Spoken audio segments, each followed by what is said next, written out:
Basic से बताऊंगा, सारी चीज़ें मैंने ऑलरेडी बना रखा है। ठीक है, बात करेंगे इक्विलिब्रियम की। सही, जो मोटी मोटी चीज़ें आ रही हैं, जहाँ लग रहा है थोड़ी डेफिनेशन बताने की जरूरत है, बता दूंगा मैं। अच्छा, जब आप इक्विलिब्रियम की बात करोगे, सपोज कर लीजिए मैंने क्या कर लिया, लेट अस सपोज मैंने एक बीकर ले लिया, एक कंटेनर ले लिया। ठीक है, इस कंटेनर को मैंने क्लोज कर रखा है, क्लोज बीकर आपके पास है। और इस बीकर में मैंने क्या कर रखा है, इनिशियली इस बीकर में मैंने नाइट्रोजन गैस और हाइड्रोजन गैस ऐड किया था। ठीक है, और नाइट्रोजन गैस और हाइड्रोजन गैस ऐड करने के बाद ये आपस में रिएक्ट करके क्या बना लेते हैं, अमोनिया बना लेते हैं ऑप्टिमम कंडीशंस पे। ठीक है ना, अब ये अमोनिया का फॉर्मेशन होगा इसमें। अब मान के चल लो आपने 10 घंटे के बाद इस बीकर को ओपन किया, फिर 10 घंटे के बाद आपने बीकर को ओपन किया तो आपने ये देखा कि इसमें अमोनिया तो बना ही बना, लेकिन साथ साथ में नाइट्रोजन और हाइड्रोजन भी प्रेजेंट था। इसका मतलब ये होगा कि आपने नाइट्रोजन और हाइड्रोजन जो ऐड किया था उन्हें आपस में रिएक्ट करके अमोनिया तो बना, बट सारा का सारा नाइट्रोजन और हाइड्रोजन अमोनिया में कन्वर्ट नहीं हुआ। ठीक है, थोड़े टाइम के बाद, कुछ टाइम के बाद नाइट्रोजन और हाइड्रोजन के बीच में एक इक्विलिब्रियम, अमोनिया और नाइट्रोजन और हाइड्रोजन के बीच में एक इक्विलिब्रियम एस्टैब्लिश हो गया होगा, तो जिसके कारण जितना अमोनिया बन रहा था सेम उसी टाइम पे उतना ही अमोनिया टूट के नाइट्रोजन और हाइड्रोजन में वापस आ रहा था।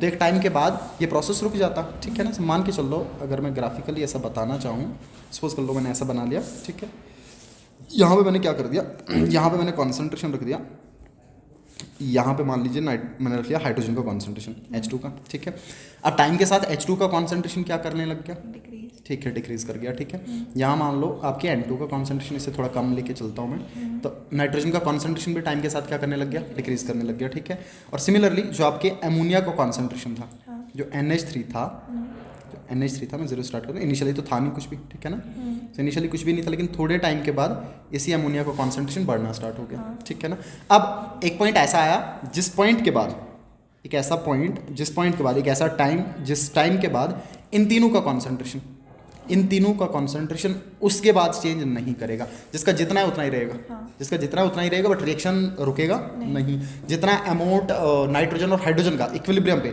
अमोनिया में कन्वर्ट होगा, सेम अमाउंट अमोनिया का वापस किस में कन्वर्ट होगा, नाइट्रोजन और हाइड्रोजन पे। तो ये जो पॉइंट आएगा इसको हम क्या बोल देंगे, इक्विलिब्रियम पॉइंट। ठीक है, सो इक्विलिब्रियम पॉइंट का मतलब या इक्विलिब्रियम का मतलब एक रिवर्सिबल केमिकल रिएक्शन का वो स्टेट जिस स्टेट पे पहुंचने के बाद फर्दर कॉन्सेंट्रेशन में चेंज देखने को ना मिले रिएक्टेंट्स और प्रोडक्ट्स की। ठीक है ना, और इसको रिप्रेजेंट कैसे किया जाता है, इसको रिप्रेजेंट किया जाता है R and P this way. अगर मैं एक रिएक्टेंट और प्रोडक्ट मान के चल लूँ, ठीक है ना, रिवर्सिबल डबल हेडेड एरो से उसको रिप्रेजेंट करेंगे। सो इक्विलिब्रियम का मतलब वो पॉइंट, वो स्टेट एक पूरे रिवर्सिबल केमिकल रिएक्शन का जिस पे पहुंचने के बाद कॉन्सेंट्रेशन रिएक्टेंट्स और प्रोडक्ट्स के बदलना बंद हो जाए, कांस्टेंट हो जाएगा उनका कॉन्सेंट्रेशन। अब कितना भी टाइम निकल जाए, ये जो कॉन्सेंट्रेशन आपका है ये कांस्टेंट रहेगा, ये कांस्टेंट रहेगा, ये कांस्टेंट रहेगा, अब ये वैरी नहीं करेगा। इस पॉइंट को हम क्या बोल देंगे, इक्विलिब्रियम पॉइंट बोल देंगे। ठीक है ना, लेकिन इस पर रिएक्शन रुकता नहीं है, क्योंकि आपका जो केमिकल इक्विलिब्रियम होगा वो डायनामिक नेचर का आपको देखने को मिलेगा। ठीक, सो दैट, और किन रिएक्शंस में अटेन होगा, रिवर्सिबल रिएक्शंस में। ठीक, मैं ऐसा लिख लेता हूँ, that state of reversible chemical reaction, that state of reversible chemical reaction after which no further change in reaction takes place, no further changes in concentration occur। ठीक है, चाहे वो रिएक्टेंट के होंगे चाहे वो प्रोडक्ट के होंगे। ठीक है ना, फिर कोई चेंज देखने को आपको नहीं मिलेगा। ओके, अच्छा, उसके बाद मैं ग्राफिकली यहाँ पे दिखा देता हूँ कि ग्राफिकली कैसे कैसे चेंज हो सकता है। आप ध्यान से देखना। मान लो मैंने इस तरीके से अगर बना लिया, सपोज कर लो मैंने ऐसा ग्राफ बना लिया, यहाँ पे मैं मान के चल लेता हूँ ये आपके रिएक्टेंट्स हैं। अब मुझे बताओ इनिशियली रिएक्टेंट का कॉन्सेंट्रेशन कितना होगा, मैक्सिमम। ठीक है, और प्रोडक्ट कितना बना होगा, कुछ भी नहीं है, प्रोडक्ट तो जीरो होगा। तो इनिशियली जब स्टार्ट हुआ होगा तो प्रोडक्ट कुछ भी नहीं होगा, सबसे ज़्यादा तो रिएक्टेंट ही होगा। अच्छा, जैसे रिएक्शन प्रोसीड किया तो रिएक्टेंट का कॉन्सेंट्रेशन क्या करने लग गया, डिक्रीज करने लग गया, और प्रोडक्ट का कॉन्सेंट्रेशन क्या करने लग गया, बढ़ने लग गया। ठीक है ना, अब एक ऐसा पॉइंट आपको देखने को मिलेगा जिस पॉइंट पे रिएक्टेंट और प्रोडक्ट के कॉन्सेंट्रेशन ऐसा मान लो मैच कर जाएंगे और उसके बाद कोई भी फर्दर चेंज कॉन्सेंट्रेशन में देखने को, इसके बाद दोनों का कॉन्सेंट्रेशन क्या हो जाएगा, कांस्टेंट हो जाएगा। तो ये जो पॉइंट आएगा आपका, इस पॉइंट को मैं क्या बोल दूंगा, दिस इज इक्विलिब्रियम पॉइंट। अच्छा, इस वाले में आप पर्टिकुलरली क्या देखोगे, इस ग्राफ में जो कॉन्सेंट्रेशन रिएक्टेंट और प्रोडक्ट का है दोनों का इक्विलिब्रियम में बराबर हो जाएगा, दोनों का इक्विलिब्रियम पे बराबर हो जाएगा, दोनों का कॉन्सेंट्रेशन इक्विलिब्रियम पे बराबर होगा। लेकिन ये हमेशा कंपलसरी नहीं है कि इक्विलिब्रियम पे रिएक्टेंट और प्रोडक्ट का कॉन्सेंट्रेशन बराबर हो सकता है रिएक्टेंट ज़्यादा हो सकता है प्रोडक्ट ज़्यादा हो, ये डिपेंड करता है आपके इक्विलिब्रियम कांस्टेंट की वैल्यू पे, ठीक है ना। तो ये अभी आ जाएगा आपका। अच्छा मान लो मैं इस तरीके से अगर लिख लूँ, सपोज कर लो ऐसे लिख लेता हूँ मैं फिर से, सेम कॉन्सेंट्रेशन वर्सेस रिएक्टेंट और प्रोडक्ट का कॉन्सेंट्रेशन, ठीक है। ये मान लो प्रोडक्ट इनिशियली कितना 0, ठीक है, और रिएक्टेंट इनिशियली कितना मैक्सिमम, ठीक है रिएक्टेंट। अच्छा अब क्या होगा, जैसे जैसे टाइम प्रोसीड करेगा, जैसे जैसे रिएक्शन चलेगा वैसे वैसे रिएक्टेंट का कॉन्सेंट्रेशन डिक्रीज करना स्टार्ट करेगा और प्रोडक्ट का कॉन्सेंट्रेशन इंक्रीज करना स्टार्ट करेगा, ठीक है ना। अब देखो अब इस वाले में क्या हुआ कि जब इक्विलिब्रियम पॉइंट अटेन हुआ, तो इक्विलिब्रियम पॉइंट अटेन करने पे आपका रिएक्टेंट और प्रोडक्ट दोनों का कॉन्सेंट्रेशन बराबर नहीं था, दोनों का बराबर। पिछले वाले में क्या था कि दोनों का इक्विलिब्रियम पे बराबर होगा। बराबर का मतलब मान लीजिए 50% आपका रिएक्टेंट टूटा था और 50% प्रोडक्ट बना था, लेकिन यहाँ पे क्या होगा, इस वाले केस में देख ले रिएक्टेंट थोड़ा कम हो गया, प्रोडक्ट थोड़ा, मान ले रिएक्टेंट 60% टूट गया और प्रोडक्ट आपका कितना बन गया 60% बन गया, ठीक है। उसके बाद रिएक्टेंट 40 ही बचा होगा, तो ये फिर से कौन सा पॉइंट अटेन हो गया, इक्विलिब्रियम पॉइंट, ठीक है। बताना मैं ये चाह रहा हूँ कि ऐसा कंपलसरी नहीं है कि दोनों के कॉन्सेंट्रेशन बराबर हो सकता कोई भी ज़्यादा हो या कोई भी बराबर भी हो सकते हैं, इसमें कोई दिक्कत नहीं है। अच्छा मान लो तीसरा मैं कुछ इस तरीके से अगर बना दूँ, फिर से कॉन्सेंट्रेशन वर्सेस टाइम लिख लो मैं, कॉन्सेंट्रेशन वर्सेस टाइम। अब देख लेना ये फिर से क्या आ गया, प्रोडक्ट इनिशियली 0 और रिएक्टेंट इनिशियली मैक्सिमम, ठीक है। अब रिएक्टेंट का कॉन्सेंट्रेशन क्या करना स्टार्ट हो गया, डिक्रीज करना स्टार्ट हो गया, और प्रोडक्ट का कॉन्सेंट्रेशन टाइम के साथ इंक्रीज करेगा। अब देखना अब तो ये मीट भी नहीं किया सर, इसका मतलब ये हुआ कि अभी प्रोडक्ट आपका कम बना है और रिएक्टेंट आपका बहुत ज़्यादा होगा, लेकिन इक्विलिब्रियम अटेन हो गया। और जिस पॉइंट पे इक्विलिब्रियम अटेन हो गया उस पॉइंट पे पहुंचने के बाद इनके फर्दर कॉन्सेंट्रेशंस में कोई बदलाव देखने को कांस्टेंट हो जाएगा, ठीक है ना। Again this is equilibrium point, this is equilibrium point, इन तीनों को ध्यान में रखना, this is very very important, तीनों ग्राफ्स बहुत इंपॉर्टेंट है, ठीक है। अब इनमें के की वैल्यूज कैसे निकालेंगे वो हम लेटर ऑन देख लेंगे, से आगे आपके ग्राफ्स इक्विलिब्रियम के, ओके। इसके बाद अगर इक्विलिब्रियम फिजिकल प्रोसेस में अटेन हो जाए, मैं यहाँ पे लिखता हूँ थोड़ा सा, इक्विलिब्रियम दो तरह का रहता है, एक होता है फिजिकल इक्विलिब्रियम, एक फिजिकल, ठीक है। इक्विलिब्रियम प्लूरल टर्म है, अगर एक से ज़्यादा होंगे तो, ठीक है ना। दूसरा होगा आपका केमिकल इक्विलिब्रियम, ओके। अच्छा अगर फिजिकल प्रोसेस में इक्विलिब्रियम अटेन हो then such type of equilibrium is known as physical equilibrium, ठीक है। मैं एग्जांपल लेके चलता हूँ, मान ले मैंने क्या कर लिया, सपोज कर लो मैंने लिख लिया H2O सॉलिड और H2O लिक्विड, ठीक है। वाटर के सॉलिड फेज और लिक्विड फेज के बीच में जो इक्विलिब्रियम आपको देखने को मिल रहा है, इस इक्विलिब्रियम को मैं क्या बोल दूंगा, physical equilibrium, which is attend in physical process, ठीक है ना। फिजिकल चेंज आ रहा है, कोई केमिकल कंपोजिशन नहीं बदल रहा है, ठीक है। और केमिकल इक्विलिब्रियम में क्या होगा, केमिकल कंपोजिशन बदलेगा, ठीक है। मान ले मैंने क्या कर लिया, PCl5 ले लिया और इस PCl5 से क्या बना दिया, प्लस Cl2, ठीक है ना। गैसेस है, कंपोजिशन भी बदल रहा है, PCl5 तो रहा नहीं अब, ठीक है। तो इसको मैं क्या बोल दूंगा, कौन सा इक्विलिब्रियम, केमिकल इक्विलिब्रियम, जिसमें केमिकल चेंज देखने को मिलेगा। पिछले वाले में सिर्फ फिजिकल चेंज देखने को मिल जाएगा, ठीक है। केमिकल और ये फिजिकल इक्विलिब्रियम। मोर एवर ये जो केमिकल इक्विलिब्रियम आपको देखने को मिलेगा, this is always dynamic in nature, always dynamic in nature, reaction रुकेगा नहीं, it is just the rate that becomes equal. So chemical equilibrium is dynamic.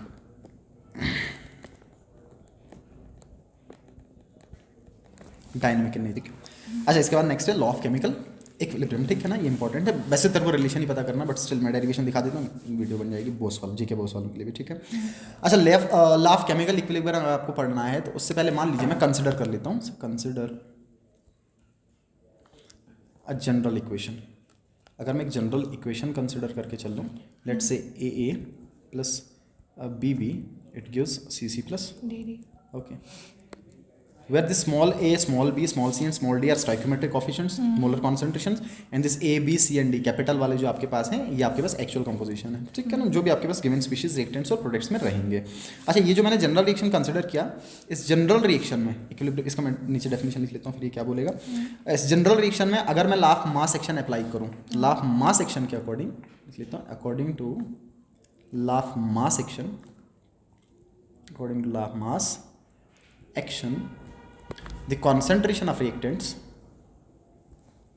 the concentration of a reactant is directly proportional to, sorry, the rate of reaction, the rate of reaction, the rate of reaction is directly proportional to concentration of reactants, is directly proportional to concentration of your reactants, reactants raise to their Stoichiometric coefficient. Raise to their stoichiometric coefficients, stoichiometric coefficients. ठीक है, आगे law of mass action, इसके according जो rate of reaction होगा वो directly proportional होगा concentration of reactants के और उनके पावर्स में उनके स्टोइकियोमेट्रिक्स। ठीक है, अब बताइए ये जो आपके पास रिएक्शन है रिवर्सिबल रिएक्शन है, तो रिएक्टेंट लेफ्ट से भी हो सकते हैं राइट से भी हो सकते हैं, डिपेंड करता है फॉरवर्ड जा रहे हो बैकवर्ड जा रहे हो। ठीक है, तो मैं लिख लेता हूँ for forward reaction, for forward reaction अगर आप फॉरवर्ड मान के चल लो, बताइए फॉरवर्ड रिएक्शन के लिए रेट ऑफ रिएक्शन किसके बराबर, R forward is directly proportional to concentration of reactants. अच्छा रिएक्टेंट्स क्या है अभी, ए और B, so capital A into capital B. this should be multiplied, concentration should be multiplied, raised to their powers, a का power small ए, B का power small B. ठीक है ना। अच्छा अगर मैं डायरेक्टली प्रोपोर्शनल हटा दूं फिर क्या लगना अपने पास, constant, so R F is equal to constant लगेगा K F which is rate constant for forward direction और वेलोसिटी कांस्टेंट सिंपली। ठीक है, this is velocity constant, A raise to A. And B raise to B. B का power B आ जाएगा। ठीक है, similarly for backward, अच्छा backward के लिए क्या आ जाएगा, अब बैकवर्ड के लिए जब आप बैकवर्ड प्रोसीड करोगे तो बैकवर्ड के लिए रिएक्टेंट्स क्या हो जाएंगे, सी और डी। तो उस टाइम पे आर बैकवर्ड किसके बराबर आ जाएगा, सो मैं लिख लूंगा R backward is equal to K backward into C raise to C D raised to D. And D raise to D small D. ठीक है, ये आ जाएंगे। मान लो इसको मैं फर्स्ट रख लेता हूँ, इसको मैं सेकंड रख लेता हूँ। ठीक है, अब मुझे बताओ इक्विलिब्रियम पे क्या हो जाएगा, इक्विलिब्रियम पे दोनों कॉन्सेंट्रेशन बराबर। ठीक है ना, सो दोनों रेट बराबर at equilibrium, RF is equal to at equilibrium. ठीक है, तो इंपॉर्टेंट पॉइंट है, मैं ऊपर भी लिख लेता हूँ। इक्विलिब्रियम पे जो रेट ऑफ फॉरवर्ड होगा, रेट ऑफ फॉरवर्ड रिएक्शन वो बराबर होगा किसके, rate of backward reaction. Rate forward का और बैकवर्ड का दोनों का बराबर हो जाएगा। ठीक है ना, so rate of forward is equal to rate of backward. So equilibrium पे R F is equal to R B. अगर ये बराबर है तो इनके राइट हैंड साइड भी बराबर होंगे, तो इसका मतलब K F A raise to A. B raise to B is equal to K B C raised to C raise to C D raised and D raise to D. अब मैं क्या कर लेता हूँ, इक्विलिब्रियम ये वेलोसिटी कांस्टेंट एक side कर लेता हूँ। ठीक है, तो मैं वेलोसिटी कांस्टेंट एक साइड कर लूँगा तो ये आ जाएगा K F upon K B, इस साइड लेके आता हूँ मैं इसको, is equal to C raise to C. D raise to D. So D raise to D upon A का पावर ए, बी का पावर। B. ठीक है, सिर्फ लास्ट वाला रिलेशन याद रखना है डायरेक्टली, बी का पावर बी। ओके, अच्छा इसी को अगर मैं इस तरीके से लिख लूँ, ये जो K F upon K B है, नीचे लिख लेता हूँ, जो K F upon K B है that is the ratio of two rate constants, the ratio of two rate constant, the ratio of two velocity constants, this is known as equilibrium constant and this is represented by K. So मैंने उसको के से represent कर दिया, where K is equilibrium constant which is ratio of rate constant for forward upon rate constant for backward. ठीक है, will be equal to C raise to C. Into D raise to D. Upon A raised to A raise to A and B raise to B. ठीक है ना। अच्छा this C and D is nothing but product. अब अगर आप मान के चलो जब भी रिएक्शन को आपको कंसिडर करना है हमेशा लेफ्ट से राइट कंसिडर करना है, so this is product concentration, so this is product concentration upon Reactant constant. Reactant concentration और दोनों की पावर में उनका Stoichiometric. स्टोइकियोमेट्री, so इसकी पावर में इसका स्टोइकियोमेट्रिक कोएफिशिएंट और इसकी पावर में इसका stoichiometric coefficient. This is law of chemical equilibrium. So law of chemical equilibrium के बराबर प्रोडक्ट का कॉन्सेंट्रेशन और रिएक्टेंट के कॉन्सेंट्रेशन का जो रेशियो होगा और इनकी पावर में इनके जो स्टोइकियोमेट्रिक कोएफिशिएंट्स होंगे there always equal to a constant value, ये हमेशा एक कांस्टेंट वैल्यू के बराबर होंगे। This is known as law of chemical equilibrium, this is law of chemical equilibrium. So law of chemical equilibrium के according the ratio of product concentration, the ratio of product concentration upon reactant concentration raised to their Stoichiometry. raised to their stoichiometries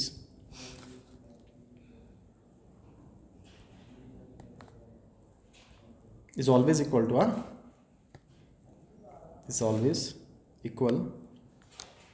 to a constant Rate constant. known as Rate constant. equilibrium constant। अभी equilibrium ठीक है, known as equilibrium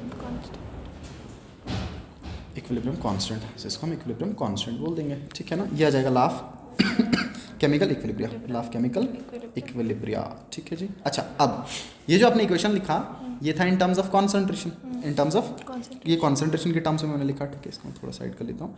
अब इसी को अगर मैं pressure के terms में लिखना चाहूँ, इस पूरे को अगर मैं प्रेशर के टर्म्स में लिखना चाहूँ, ठीक है, तो मैं किस तरीके से लिखूँगा ध्यान से, इन terms of pressure, in terms of pressure, concentration के टर्म्स में मैंने लिख दिया, मैं दोबारा लिख लेता हूँ यहाँ पे, ठीक है ना। जो इन टर्म्स ऑफ कॉन्सेंट्रेशन आया वो आ गया in terms of concentration, in terms of concentration जो इक्विलिब्रियम कांस्टेंट आया that is Kc, where C is concentration, is equal to C raise to C D raise to D upon A raise to A and B raise to B, ये आ गया, ठीक है। Now in terms of pressure, अगर आपको pressure के terms में लिखना है तो हमें कॉन्सेंट्रेशन कंसिडर ना करके इनके प्रेशर कंसिडर करने पड़ेंगे, इनके पार्शियल प्रेशर कंसिडर करने पड़ेंगे।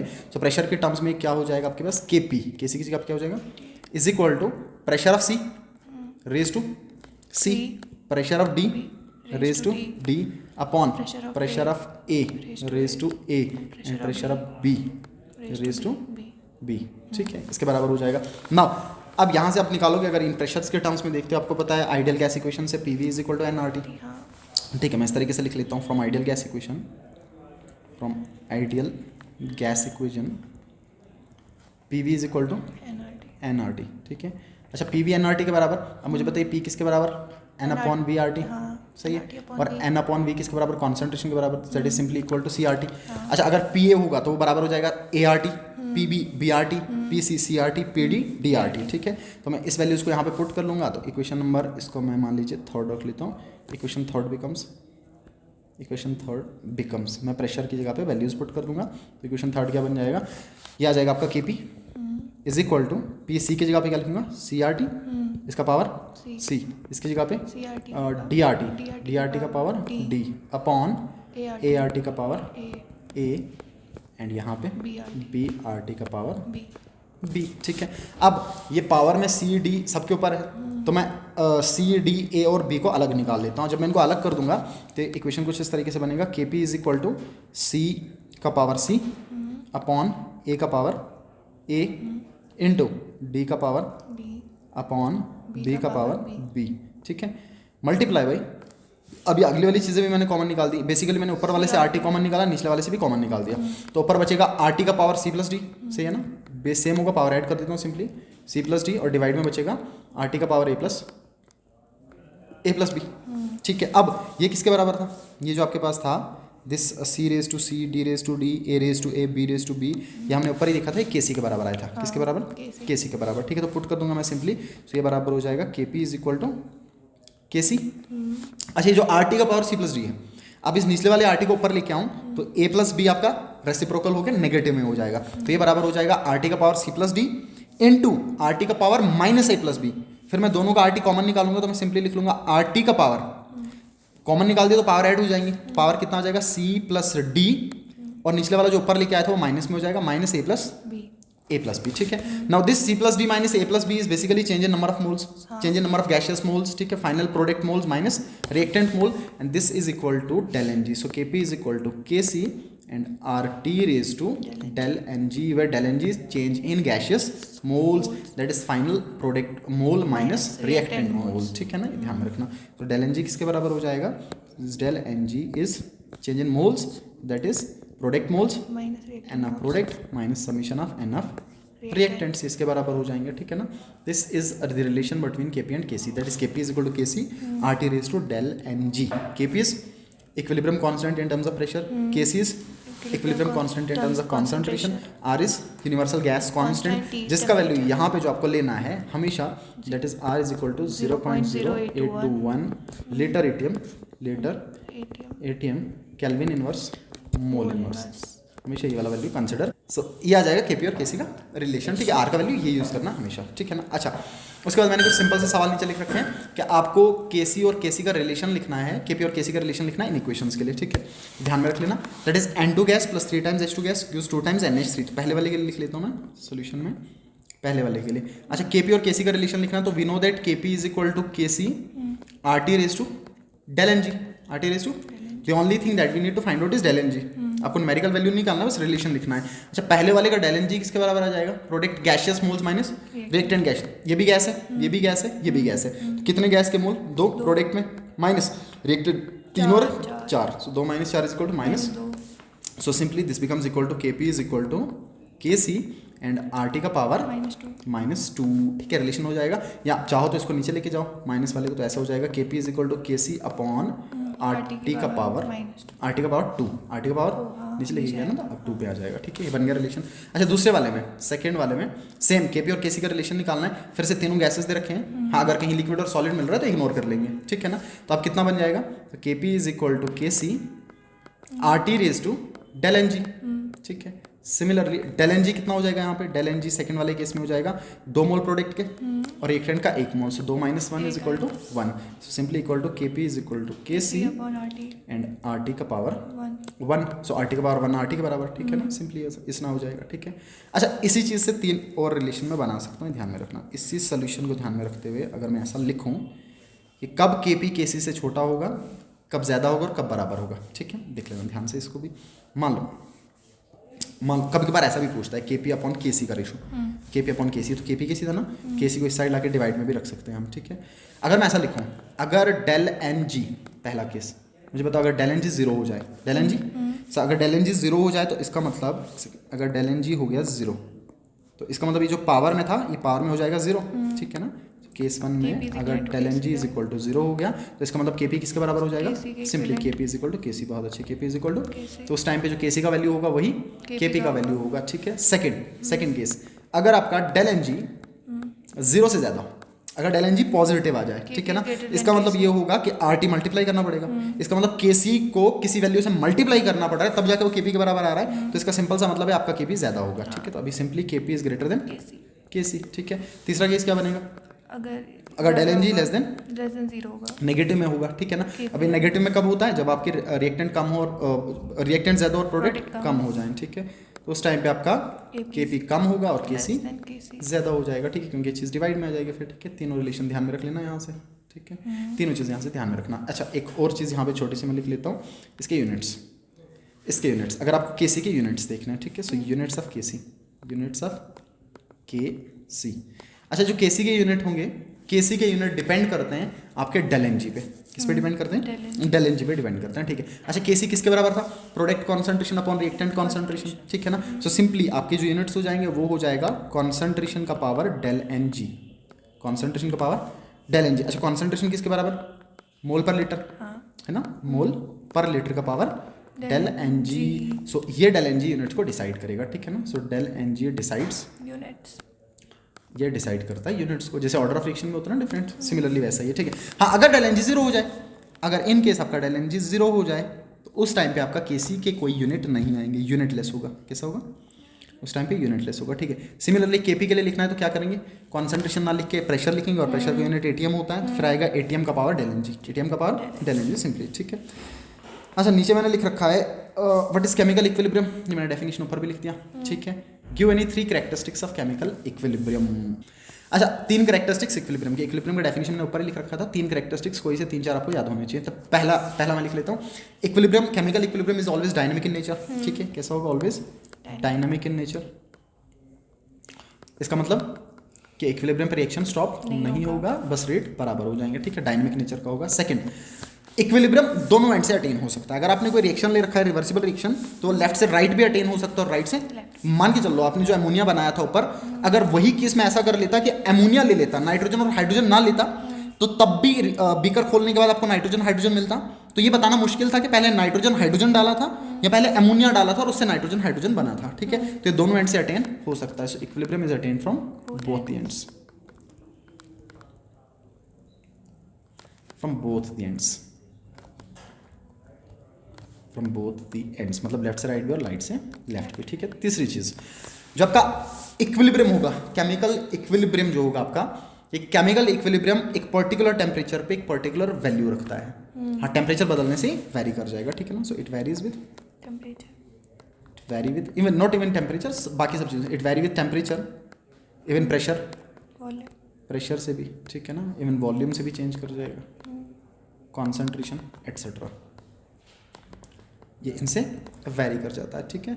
अच्छा, उसके बाद केमिकल इक्विलिब्रियम। केमिकल इक्विलिब्रियम होगा, एक केमिकल इक्विलिब्रियम एक पर्टिकुलर रिएक्शन के लिए एक पर्टिकुलर टेम्परेचर पे एक पर्टिकुलर जगह पे ही अटेन हो पाएगा आपका, ठीक है। या दूसरा चीज़ मैं लिख लेता हूँ कि it is attend only in reversible reactions, ये भी है, ठीक है ना। It is attend only in reversible reactions, only in reversible reactions, so reversible reactions में अटेन हो पाएगा, ठीक है ना। ओके, तो कुछ कैरेक्टरिस्टिक्स लिख दिया मैंने। अच्छा जी, नीचे एक क्वेश्चन लिख रखा है, आपको इक्विलिब्रियम कांस्टेंट गिवन रिएक्शन के लिए दे रखा है और आपको निकालना है इक्विलिब्रियम कांस्टेंट इसके लिए, ठीक है। बढ़िया कॉन्सेप्ट लगेगा, इस पर ध्यान देना सोल्यूशन में। अच्छा, ऊपर देख पा रहे हो H2 और I2 को मिला के 2 टाइम्स HI बना रखा है और नीचे 2HI को तोड़ के H2 और I2 बना रखा है। इसका मतलब इसी रिएक्शन को रिवर्स कर रखा है, ठीक है। तो आप ये देखोगे दैट इक्विलिब्रियम कांस्टेंट, अगर मैं ऊपर वाले के लिए इक्विलिब्रियम कांस्टेंट निकालूं इक्वेशन फर्स्ट के लिए, बताओ Kc किसके बराबर आ जाएगा? प्रोडक्ट कॉन्सेंट्रेशन अपॉन प्रोडक्ट क्या था आपके पास? HI, और इसका जो कॉन्सेंट्रेशन वो कहाँ चला जाएगा? पावर में, ठीक है, डिवाइडेड बाई H2 इंटू इनके तो स्टाइशोमीटर्स थे ही नहीं साथ में, ये आ गया, ठीक है। अब अच्छा, निचले वाली इक्वेशन के लिए जिसके लिए फाइंड आउट करना है, अगर उसके लिए मैं Kc लिख लूँ तो मैं लिख लेता हूँ Kc डैश, वो कितना आ जाएगा? प्रोडक्ट कॉन्सेंट्रेशन, अभी प्रोडक्ट क्या है? H2 और I2, तो कितना हो जाएगा? H2 into okay I2 upon HI का पावर 2, HI का पावर 2, ठीक है। अब मैं क्या कर लेता हूँ, इस निचले वाले को ऊपर वाले की जैसा अगर बनाना है तो मैं इसको रेसिप्रोकल कर दूंगा, ठीक है। तो मेरे को बता दो रेसिप्रोकल करने पे ये कितना हो जाएगा? 1/Kc आएगा ना, 1/Kc dash is equal to, इसको उल्टा कर दूँ कितना आ जाएगा? HI का power 2 upon H2 into okay H2 into I2, ठीक है। अच्छा, ये H2 इंटू I2, यही जो आपका HI का power upon H2 into I2, ये ऊपर किसके बराबर था? Kc के बराबर, सिंपली इक्वल टू Kc, ठीक है। तो इस हिसाब से इस पूरी चीज़ को ध्यान में रखते हुए जो इंपॉर्टेंट रिलेशन बना वो ये होगा कि एक पर्टिकुलर रिएक्शन के लिए जो इक्विलिब्रियम कांस्टेंट का वैल्यू फॉरवर्ड में होगा वही इक्विलिब्रियम कांस्टेंट का वैल्यू बैकवर्ड में होगा रेसिप्रोकल में, ठीक है। सो दैट मीन्स मैं यहाँ से लिख सकता हूँ कॉन्सेप्ट में, ये लिख सकता हूँ that equilibrium constant for forward that is Kc is equal to, या फॉरवर्ड लिख लेता हूँ मैं पूरा, equilibrium constant for forward is equal to 1 equilibrium constant for backward. So equilibrium constant for forward is equal to 1 equilibrium constant for, बस आपका जो equation है वो उसमें स्टाइशोमेट्रीज वैरी नहीं करनी चाहिए। स्टाइशोमेट्रीज वैरी की तो इस इक्वेशंस को बनाने के लिए आपको कभी मल्टीप्लाई करना पड़ रहा है, कभी डिवाइड करना पड़ रहा है, वो ध्यान से देखना पड़ेगा, ठीक है। अच्छा, Kf कितना दे रखा था? Kf दे रखा अपने पास 2 इंटू 10⁻⁻⁴, बैकवर्ड के लिए पूछा है, तो बताओ बैकवर्ड के लिए कितना आ जाएगा? सिंपली K बैकवर्ड कितना हो जाएगा? 1/K फॉरवर्ड, सेम ही बात है, ठीक है। सो 1/2 इंटू 10⁻⁻⁴ हो जाएगा, then K backward will be equal to, ये ऊपर ले आऊंगा मैं, this will become equal to 10⁻⁴/2, ठीक है। K backward is equal to, मैं इसको ऐसे भी लिख सकता हूँ और सिंप्लीफाई करने के लिए मान लो इसको 100 लिख लिया इंटू अगले को 10 या 100 ना लिख के 10 भी लिख सकता हूँ मैं, वो भी ईजी है, ठीक है ना। तो मैं लिख लेता हूँ 10 इंटू 10 की power 3 upon 2 5 sir, so this is simply 5 into 10⁻3, ठीक है ना। 5 इंटू 10⁻3 हो जाएगा आपका फाइनल आंसर, ठीक है। अच्छा, नेक्स्ट आपके पास दे रखा है एक इक्विलिब्रियम आपके पास दे रखा है नाइट्रोजन, हाइड्रोजन और एमोनिया के बीच का, ठीक है। और इक्विलिब्रियम कॉन्सेंट्रेशन भी आपके पास मेंशन कर रखी है, आपको इक्विलिब्रियम कांस्टेंट निकालना, सीधा सीधा पुट करना आपको, ठीक है ना। पहले इक्वेशन बनाना आपको, बताइए इक्वेशन क्या होगा? हेबर्स प्रोसेस का, एमोनिया के फॉर्मेशन का, N2 gas plus 3 times H2 gas, simple सा, ठीक है ना। इट यूज 2 टाइम्स NH3, ये खुद से याद होना चाहिए, ठीक है ना, इस इक्वेशन आपको। अच्छा, ये जो आपने अमोनिया बनाया, अब इस अमोनिया की फॉर्मेशन पे आपको क्या करना है? इक्विलिब्रियम कांस्टेंट निकालना है, ठीक है ना। सो अगर आपको इक्विलिब्रियम कांस्टेंट निकालना है तो सिंपली मैं क्या कर दूंगा? इक्वेशन पुट कर दूंगा, बताओ Kp किसके बराबर? So Kp is equal to, sorry Kp बता रहा हूँ, Kc is equal to product concentration upon product क्या आ गया? NH3 का power upon N2 into H2 का पावर 3, सही। वैल्यूज पुट कर दूंगा, NH3 का वैल्यू कितना दे रखा है? 3 into 10⁻⁻², so this will B 3 into 10⁻², और इसका पावर कितना? 2 अपॉन N2 का कितना है? 10⁻², सॉरी 2 इंटू 10⁻², ओके, सो 2 इंटू 10⁻² इंटू 10⁻², और इसका पावर कितना? 3 हो जाएगा, ठीक है ना। सेम है ना, H2 का ये पुट कर लिया, H2 का वैल्यू पुट कर लिया, और ठीक है, okay. So this will be equal to Kc is equal to 3 का स्क्वायर 9 इंटू 10⁻⁴, सिंपली पावर में मल्टीप्लाई करना है सीधा सीधा, तो this will be 2 into 10⁻² multiply by 10⁻⁶, आएगा ना 10⁻⁻, 6 ठीक है। यहाँ से -4 कट कर दूँ मैं, यहाँ से भी -4 काट दूँ, कितना बचा -2, -2 और -2 क्या -4, ऊपर लेके जाऊँगा तो कितना आ जाएगा 4 आ जाएगा, +4 आ जाएगा, ठीक है। तो ये बनेगा 9/2 × 10⁴, ठीक है। 9/2 इज 4.5, सो दिस इज 4.5 × 10⁴, ये जाएगा आपका फाइनल आंसर, ठीक है ना। ओके, नेक्स्ट आपको है केसी का इक्वेशन लिखना है इन गिवन रिएक्शन के लिए, सब एनसीईआरटी से उठा रखे मैंने, ठीक है। अच्छा, आपको केसी का इक्वेशन लिखना है, तो केसी का इक्वेशन हम कैसे लिखेंगे, KC is equal to product concentration upon reactant concentration और उनकी पावर में उनके स्टोइचियोमेट्रीज, बट सिर्फ आपको सॉलिड्स, प्योर सॉलिड और लिक्विड कंसिडर नहीं करना है। ध्यान में रखना, ये प्योर सॉलिड और प्योर लिक्विड्स की मोलर कॉन्सेंट्रेशन वैरी नहीं करती हैं, तो इनको कंसिडर नहीं करना है, ठीक है। सॉलिड को, बाकी गैसेस हैं तो मैंने कंसिडर करना है। बताओ केसी किसके बराबर, product concentration that is NiCO4 upon reactant क्या आ गया CO, और इस CO की पावर में कितना आ गया 4 आ गया, सिंपली, ठीक है, लिख दिया। और सॉलिड सिंपली इग्नोर कर दिया, ठीक है। यहाँ पे क्या आ जाएगा, सॉलिड है, नहीं करेंगे कंसिडर, ठीक है ना। उसके बाद बाकी वाले लिक्विड है, नहीं कंसिडर करेंगे। एक्वस में है, किस में है, एक्वस में है, आयनिक फॉर्म में होगा, इसके कॉन्सेंट्रेशन गिवन होंगे तो इसको कंसिडर करेंगे। तो किसके बराबर आ जाएगा, KC is equal to, this is AgNO3 silver nitrate, की पावर 2, इसका पावर 2 अपॉन HNO3 और इसका पावर भी 2 देखने को मिल जाएगा, ठीक है। ये आ जाएगा केसी का इक्वेशन, ठीक है ना। Next is application of equilibrium constant, ठीक है। इक्विलिब्रियम कांस्टेंट के एप्लीकेशन आपको क्या देखने को मिल जाएंगे, ठीक है। बताइए इक्विलिब्रियम कांस्टेंट क्या बताएगा आपको। पहली बात मैं लिख लेता हूँ, इक्विलिब्रियम कांस्टेंट आपको ये बता देगा कि आपका जो रिएक्शन है वो किस स्पीड से इक्विलिब्रियम अटेन किया होगा। ये बहुत इंपॉर्टेंट बात कि किस स्पीड से इक्विलिब्रियम अटेन किया होगा, ठीक है ना। सो अगर मैं ऐसा लिख लूँ, इवन एप्लीकेशन या करेक्टरिस्टिक्स सेम ही बात है, मैं दोनों चीज़ें साथ में लिख लेता हूँ। इसको एप्लीकेशन लिख लेता हूँ या करेक्टरिस्टिक्स लिख लेता हूँ, दोनों साथ में लिख लेता हूँ, एप्लीकेशन और करेक्टरिस्टिक्स, ठीक है। पहली बात कि आपको क्या बता देगा इक्विलिब्रियम कांस्टेंट। ये जो इक्विलिब्रियम कांस्टेंट है, इक्विलिब्रियम कांस्टेंट किसके बराबर था, हमने ऊपर ही देखा, equilibrium constant is equal to product concentration upon reactant constant, okay, ये था product concentration upon reactant concentration, ठीक है।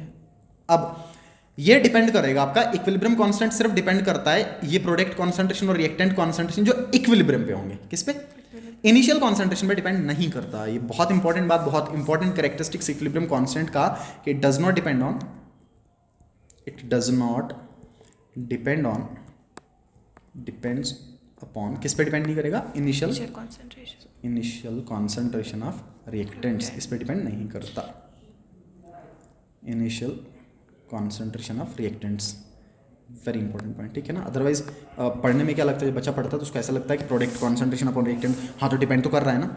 ये इक्विलिब्रियम कॉन्सेंट्रेशन है, इनिशियल कॉन्सेंट्रेशन नहीं है, ध्यान देना। इक्विलिब्रियम कॉन्सेंट्रेशन अलग है और इक्विलिब्रियम कॉन्सेंट्रेशन अलग है। इक्विलिब्रियम कॉन्स्टेंट आपका इक्विलिब्रियम कॉन्सेंट्रेशन पे डिपेंड करता है, इनिशियल पे डिपेंड नहीं करता, ठीक है। अच्छा, तीसरा फीचर, एक जबरदस्त फीचर और मैं इसका लिख लूँ तो ये है कि इक्विलिब्रियम कॉन्स्टेंट सिर्फ टेम्परेचर से वैरी करता है। किससे वैरी करेगा, टेम्परेचर से, ठीक है ना। So it has a constant value, it has a constant value for a given reaction at constant temperature, for a given reaction at constant temperature। एक constant temperature पे एक given reaction के लिए इसका वैल्यू constant होगा। इसका मतलब ये होगा कि टेम्परेचर से वैरी करेगा, ठीक है ना। सो इसका मतलब इट वैरीज विद टेम्परेचर, बाकी कोई इसको चेंज नहीं करेगा। सो it varies with temperature. Equilibrium shift हो सकता है लेकिन इक्विलिब्रियम कांस्टेंट शिफ्ट नहीं होता, ध्यान में रखना, इसका एक कांस्टेंट वैल्यू होगा, ठीक है। अच्छा, नंबर 4, इसी के कैरेक्टरिस्टिक्स में एक और इंपॉर्टेंट बात मैं ये लिख दूं जो मैंने ऊपर भी बताया आपको, कि equilibrium constant for forward reaction is always equal to the equilibrium constant for backward reaction. ये भी इंपॉर्टेंट कैरेक्टरिस्टिक्स आपको इसका देखने को मिलेगा, ठीक है जी। ये कुछ कैरेक्टरिस्टिक्स जो इक्विलिब्रियम कांस्टेंट के मिलेंगे। इसके बाद इंपॉर्टेंट बात यह है कि इक्विलिब्रियम का सबसे भारी एप्लीकेशन, इक्विलिब्रियम कांस्टेंट का सबसे भारी एप्लीकेशन आपको ये देखने को मिलता है कि आपका रिएक्शन कितना प्रोसीड किया होगा, एक्सटेंट ऑफ रिएक्शन ये आपको बताएगा। This is very very important, ठीक है। अब इसके लिए मैंने ऑलरेडी बना रखा है, ध्यान देना। मान के चलो आपके पास जो रिएक्शन था, अगर आपके इक्विलिब्रियम कांस्टेंट का वैल्यू, केसी का वैल्यू, किसका, केसी का वैल्यू 10⁻³ से लेकर 10⁻³ के बीच में आए, अगर यहां तक आपका वैल्यू आए, इसका मतलब ये होता है कि आपका जो रिएक्शन है वो इक्विलिब्रियम स्टेट में है, इक्विलिब्रियम स्टेट में है। और इक्विलिब्रियम स्टेट का मतलब ये है, इक्विलिब्रियम में तो हमेशा होगा ही, इसमें कोई दिक्कत नहीं है, बट इसका मतलब ये कि एप्रिशिएबल अमाउंट प्रोडक्ट का बना होगा। तो मैं ऐसा मान के चलता हूँ कि रिएक्टेंट और प्रोडक्ट ऑलमोस्ट 50-50, लाइक ऑलमोस्ट 50 ध्यान में रखना, ठीक है ना। नॉट ऑलवेज कम ज़्यादा हो सकता है, but appreciable amount of product बना होगा, ठीक है ना। लेकिन अगर केसी का वैल्यू 10 की पावर 3 से ज़्यादा हो, इतना ज़्यादा हाई केसी का वैल्यू होने का मतलब, में ध्यान देना, अब ये वैल्यू जब हाई होगा, इतना हाई वैल्यू होने का मतलब होता है कि आपके प्रोडक्ट का कॉन्सेंट्रेशन ज़्यादा बना होगा। क्यों? क्योंकि केसी किसके बराबर था? प्रोडक्ट कॉन्सेंट्रेशन अपॉन, अगर इसका वैल्यू ज़्यादा है इसका मतलब प्रोडक्ट ज़्यादा रहा होगा, ठीक है ना। इसका मतलब ये होगा कि अभी प्रोडक्ट का कॉन्सेंट्रेशन ज़्यादा होगा एज कम्पेयर टू रिएक्टेंट, ठीक है ना। वो जो मैंने ऊपर ग्राफ बनाया था ना, उस ग्राफ में ये वैल्यूज बैठा सकते हैं हम सिंपली। फिर इसका मतलब कि अच्छा खासा रिएक्शन प्रोसीड किया है और ऑलमोस्ट कंप्लीशन की तरफ जा रहा है। अब ज्यादा प्रोडक्ट बनने का मतलब कि रिएक्टेंट बहुत ज्यादा खत्म हो गया होगा, ऑलमोस्ट कंप्लीशन की तरफ जा रहा है, ठीक है। यहाँ पे लिखा हुआ मैंने कि अगर 10⁻³ से ज्यादा वैल्यू हो जाए तो आपका रिएक्शन किस तरह प्रोसीड करेगा? Almost two completion. अच्छा, अगर इन दोनों के बीच में रेंज होगा तो आपका रिएक्शन इक्विलिब्रियम पे होगा और वो दोनों रिएक्टेंट और प्रोडक्ट प्रेजेंट होंगे। लेकिन अगर वैल्यू केसी का वैल्यू 10⁻³ से कम, -3 से कम हो, तो इसका मतलब ये होगा कि रिएक्टेंट बहुत ज्यादा और प्रोडक्ट बहुत कम बना होगा, रिएक्शन हार्डली प्रोसीड किया होगा। यहाँ पे reaction almost proceed to completion और यहाँ पे हार्डली प्रोसीड किया होगा, ठीक है। यहाँ पे हार्डली प्रोसीड कर रखा होगा, यहाँ पे लिखा हुआ मैंने कि रिएक्शन हार्डली प्रोसीड कर रखा होगा अगर वैल्यू कितना होगा? 10 की पावर -3 से कम होगा। तो प्रेडिक्ट करने के लिए कि एक्सटेंट ऑफ रिएक्शन कितना होगा, इक्विलिब्रियम कांस्टेंट इसमें हेल्प करता है, ठीक है ना। अच्छा, नेक्स्ट है जी predict the direction of reaction. अब एक तो था कि कितना फास्ट प्रोडक्ट बनेगा, कितना स्लो, या किस तरीके से रिएक्शन प्रोसीड करेगा। अगर केसी का वैल्यू बहुत ज्यादा हो तो इसका मतलब होता है रिएक्शन फास्ट हो गया, रिएक्शन फास्ट। कम वैल्यू है तो रिएक्शन बहुत स्लो है, हार्डली स्टार्ट भी नहीं हो पा रहा है। और लेकिन अगर 10⁻³ और 10⁻³ के बीच का है तो इसका मतलब रिएक्शन आपका इक्विलिब्रियम में देखने को मिल रहा है, ठीक है। अच्छा, अब प्रेडिक्ट करते हैं डायरेक्शन ऑफ रिएक्शन। अब डायरेक्शन ऑफ रिएक्शन प्रेडिक्ट करने के लिए आपको दो चीजें ध्यान में होनी चाहिए। तो इसमें हम बेसिकली जो पढ़ने वाले हैं वो है reaction quotient. So we have reaction quotient. अच्छा, रिएक्शन कोशेंट सेम जैसे इक्विलिब्रियम कांस्टेंट था। Reaction quotient is also the concentration ratio of concentration of product and concentration of reactants, but at any other state, at any other point other than equilibrium point. Equilibrium point के अलावा कहीं पे भी, ठीक है ना। मान लीजिए मैं रिएक्शन लिख लूँ, अगर इस तरीके से मैं समझाना चाहूँ इसको, सपोज कर लो आपको कोई रिएक्शन था, ठीक है, कुछ इस तरीके से। अब मान के चल लो कि यहाँ पे इस पॉइंट पे आपका जो वैल्यू आ रहा था वो आपका केसी था, ठीक है। और इससे पीछे इस इक्विलिब्रियम पॉइंट को छोड़ के, ये इक्विलिब्रियम पॉइंट था, ये इक्विलिब्रियम पॉइंट को छोड़ के हमेशा रिएक्टेंट और प्रोडक्ट तो होगा ही होगा, लेकिन उनका जो रेशो होगा उसको हम केसी से नहीं लिखेंगे, उसको हम क्यूसी से लिखेंगे। किससे? क्यूसी से लिखेंगे, ठीक है। मान लो यहाँ पे भी रिएक्टेंट और प्रोडक्ट था, लेकिन मैं इसको किससे लिखूंगा? क्यूसी से। यहाँ पे भी रिएक्टेंट और प्रोडक्ट था, इसको मैं किससे लिखूंगा? So reaction quotient is basically equal to concentration of product upon concentration of reactant raised to their stoichiometric coefficients at any other point other than equilibrium. at any point other than equilibrium point, है ना। at any point other than equilibrium point, other than equilibrium point, other than equilibrium point। Equilibrium point पे यही जो केसी है ये किसके बराबर हो जाएगा? क्यूसी के बराबर, सेम हो जाएंगे, दोनों वैल्यू सेम हो जाएंगे फिर, ठीक है ना। अब देखना, जो हमने करना है प्रेडिक्ट करना है कि रिएक्शन कहाँ जाएगा। अब इक्विलिब्रियम पे रिवर्सिबल रिएक्शन आपका जब भी इक्विलिब्रियम पे होगा, equilibrium state is metastable state, this is the stable state. एक रिवर्सिबल रिएक्शन के लिए एक स्टेबल स्टेट होगा, एक मेटास्टेबल स्टेट होगा, ठीक है। रिएक्शन हमेशा चाहेगा कि मैं इक्विलिब्रियम अटेन करूँ, मैं इक्विलिब्रियम अटेन कर लूँ, ठीक है ना। अब अगर क्यूसी बहुत कम है, यहाँ पे ऐसा लिख लूँ, मान लीजिए क्यूसी था आपका, ठीक है, और साथ में आपका केसी का वैल्यू तो ज़्यादा आ रहा है। अगर क्यूसी इतना था, इस पॉइंट पे था, तो केसी तो इस पॉइंट पे आ रहा है, तो मतलब अगर क्यूसी को केसी की तरफ जाना पड़ेगा तो क्या करना होगा इसको? क्यूसी को केसी अगर अटेन करना है तो क्या करना होगा? फॉरवर्ड जाना पड़ेगा। क्या करना पड़ेगा? फॉरवर्ड जाना पड़ेगा। तो if QC is less than KC, अगर क्यूसी केसी से कम है तो क्यूसी केसी की तरफ जाना चाहेगा, रिएक्शन कहाँ प्रोसीड करेगा? रिएक्शन फॉरवर्ड चला जाएगा, रिएक्शन जाना चाहेगा फॉरवर्ड, ठीक है। अच्छा, अगर क्यूसी बहुत ज़्यादा है केसी से, अगर क्यूसी बहुत ज़्यादा है केसी से, ठीक है, मैं ऐसा लिख लेता हूँ, देख लो। मान लो ये आपका, ये आ गया जी आपका क्यूसी। अच्छा, ये आ गया क्यूसी, मान के चल लो ये क्यूसी और ये आ गया आपका केसी, ठीक है ना। ये क्यूसी और ये केसी। अभी क्यूसी बहुत ज़्यादा है तो क्यूसी कहाँ आना चाहेगा? केसी की तरफ। और अगर केसी की तरफ आना चाहेगा तो कहाँ जाना चाहेगा? बैकवर्ड जाना चाहेगा, ठीक है। So if QC is greater than KC then reaction आपका कहाँ प्रोसीड करेगा? Backward, that is reverse.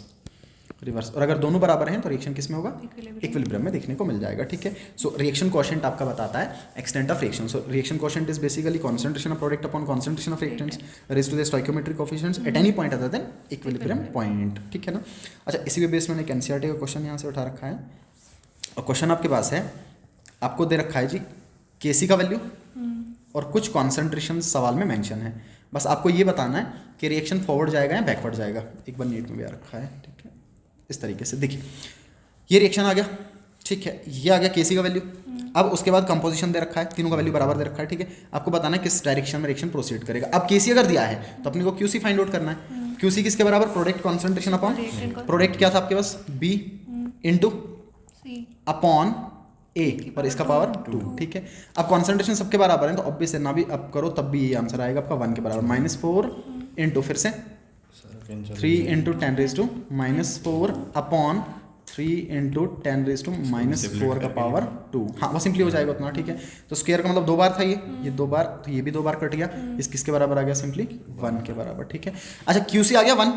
अब केसी कितना था? 2 इंटू 10⁻3, तो बहुत कम था 1 से, ठीक है। इसका मतलब QC is greater than KC. अगर क्यूसी केसी से बड़ा होगा तो क्यूसी केसी की तरफ जाना चाहेगा, इसका मतलब रिएक्शन कहाँ जाएगा? रिवर्स डायरेक्शन में, ठीक है ना। सो ये जाएगा आपका रिवर्स डायरेक्शन में प्रोसीड करेगा, ठीक है। रिएक्शन रिवर्स डायरेक्शन में प्रोसीड कर जाएगा, ओके। अच्छा, नेक्स्ट है आपके पास ले चार्टेलियर प्रिंसिपल, ठीक है जी। अच्छा, अब मान के चल लीजिए कि आप इक्विलिब्रियम को डिस्टर्ब करते हैं और इक्विलिब्रियम को डिस्टर्ब करते हैं किन्हीं भी एक्सटर्नल कंडीशंस को चेंज करके। तो ली चार्टेलियर ये बोलता है कि जब कभी भी इक्विलिब्रियम को डिस्टर्ब किया जाए तो हमेशा रिवर्सिबल रिएक्शन एक नया इक्विलिब्रियम स्टेट ढूंढता है और अपने अंदर इस तरीके से चेंज लाता है कि जो बाहर से आप चेंज लेके आए हो उसके अगेंस्ट काम करना चाहता है, ठीक है। सो हमेशा क्या होगा? द इक्विलिब्रियम या when equilibrium is subjected to change, when a reversible reaction is subjected, when a reversible reaction is subjected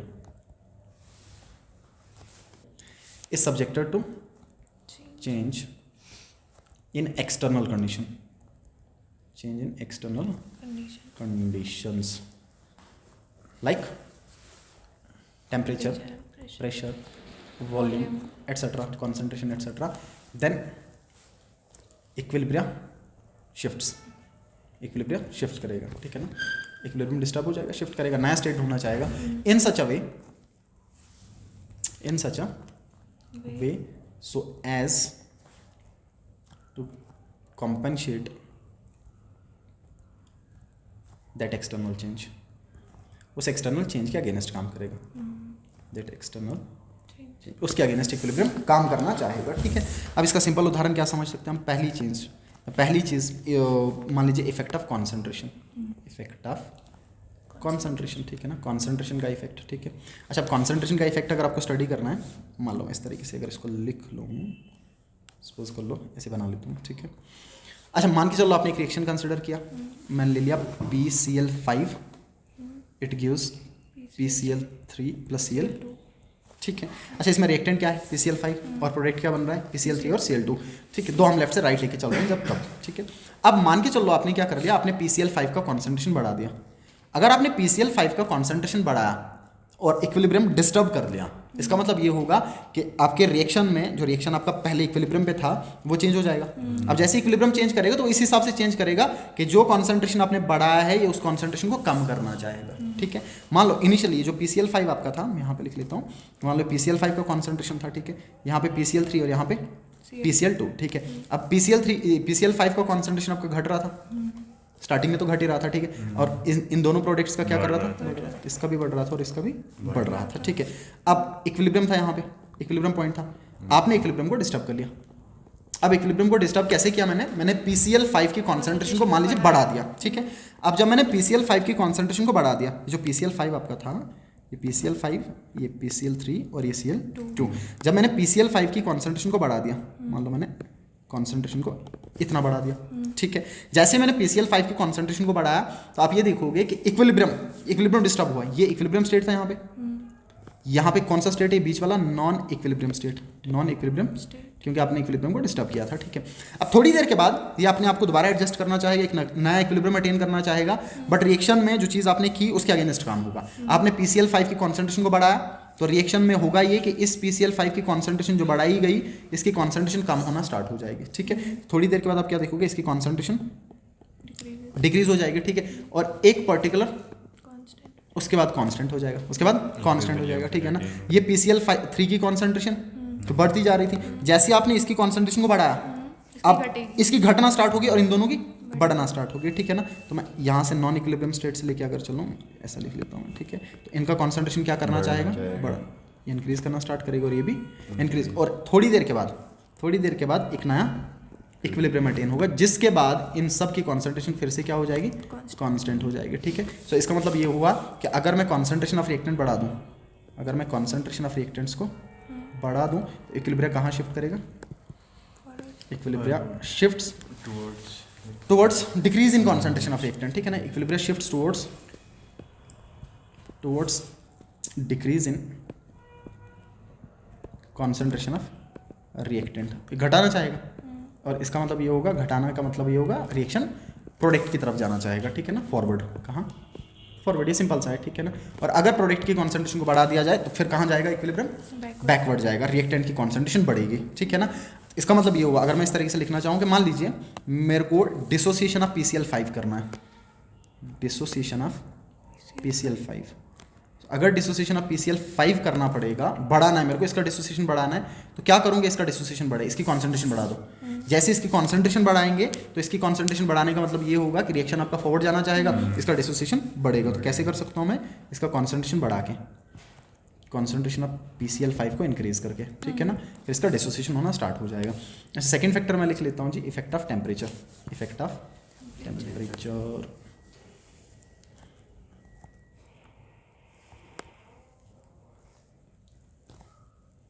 अच्छा, टेम्परेचर का क्या इफेक्ट पड़ेगा, अब ये डिपेंड करता है कि रिएक्शन किस तरीके से आपका एक्सो है या एंडो, उसी पे डिपेंड करता है, ठीक है ना। मान लीजिए मैंने एक रिएक्शन कंसिडर कर लिया, अगर एक्सो मान के चल लो मैं, मान लीजिए मैंने एक्सोथर्मिक रिएक्शन कंसिडर किया, ठीक है। तो let's say we have this reactant A और इससे क्या बन रहा है आपका, लेट्स से प्रोडक्ट B या P, कुछ भी मान लीजिए, ठीक है। और इसका डेलेज कितना है, नेगेटिव, डेलेज कितना, एक्सोथर्मिक है, ठीक है। अब इसका मतलब ये हुआ कि जब ये रिएक्शन इक्विलिब्रियम पे था तो huge amount of heat release हो रहा है, तो मतलब इस रिएक्शन को हीट की जरूरत नहीं है। अगर ऐसे रिएक्शन पे टेम्परेचर को इंक्रीज कर दिया जाए, तो अगर मैं एक्सोथर्मिक के लिए टेम्परेचर को इंक्रीज कर दूं, तो रिएक्शन कहाँ जाना चाहेगा, रिएक्शन में चेंज इस हिसाब से आएगा कि इसके अगेंस्ट काम हो। आप हीट बढ़ा रहे हो तो रिएक्शन हीट को कम करना चाहेगा, और हीट को कम करने का मतलब ये होगा कि वो एंडो की तरफ जाना चाहेगा, ठीक है। तो टेम्परेचर बढ़ाने से रिएक्शन कहाँ जाएगा, reaction proceed towards endo, reaction proceed towards endothermic, है ना, रिएक्शन एंडोथर्मिक की तरफ जाना चाहेगा, okay.